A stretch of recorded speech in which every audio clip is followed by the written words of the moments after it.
বাস মালিক শ্রমিকদের দ্বন্দ্বের জেরে রাজশাহী থেকে আন্তজেলা রুটে বাস চলাচল বন্ধ রয়েছে। ফলে দুর্ভোগে পড়েছেন যাত্রীরা। বিস্তারিত জানাতে নগরীর ভদ্রা আন্তজেলা বাস কাউন্টার থেকে সরাসরি যুক্ত হচ্ছেন প্রতিনিধি বুলবুল হাবিব। বুলবুল, বাস মালিকদের শ্রমিকদের দ্বন্দ্বের জেরে রাজশাহী থেকে আন্তজেলা রুটে বাস চলাচল এখন পর্যন্ত বন্ধ রয়েছে, তার কি অবস্থা এবং যাত্রীরা কেমন দুর্ভোগে পড়ছেন, তারা কি বলছেন আসলে আপনার কাছ থেকে জানতে চাই।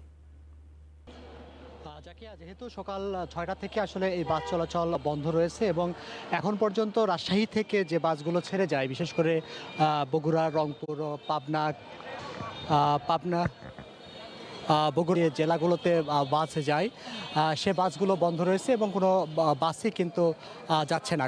ফলে এই বাস না যাওয়ার কারণে যাত্রীদের একটা বড় ধরনের যে ভোগান্তি, সে ভোগান্তি পোহাতে হচ্ছে। যাত্রীরা এখানে কাউন্টারে এসে আমি দেখেছি যে প্রচুর যাত্রী তারা কিন্তু এই কাউন্টার থেকে ফিরে যাচ্ছেন এবং যা বাসের যে কাউন্টারের যে যাত্রী যারা কর্মচারী রয়েছেন তাদের সাথে তো বাসের যাত্রীদের যা বেশ গণ্ডগোল, সেই গণ্ডগোলও কিন্তু হচ্ছে। অর্থাৎ ভোগান্তি কিন্তু বলা যায় যে যাত্রীরা পোহাচ্ছেন।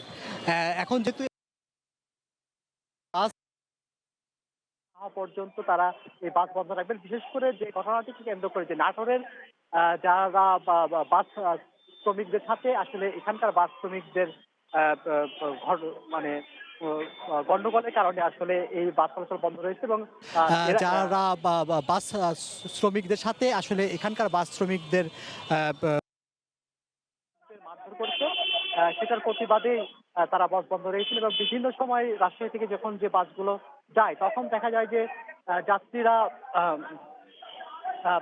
সেই বাসের সামনে নাটোরের বাসগুলো যায়, ফলে রাজশাহীর যে বাসগুলো রয়েছে সেগুলো ব্যবসা করতে পারে না, তাদের ব্যবসায়িক লোকসানে পড়তে হয়। সে ধরনের বিষয়গুলো বলছেন। এই যে দুর্ভোগ, এগুলো এগুলোর কারণে আসলে প্রধানত বাস চলাচল বন্ধ রয়েছে। এখন বিষয়টি সুরাহা কখন হবে, তারপর থেকেই আবার বাস চলাচল শুরু করবেন। এমনকি নাটোরের বাসগুলো যায়, ফলে রাজশাহীর যে বাসগুলো রয়েছে সেগুলো ব্যবসা করতে পারে না, তাদের ব্যবসায়িক লোকসানে পড়তে হয়। সে ধরনের বিষয়গুলো বলছেন। এই যে দুর্ভোগ,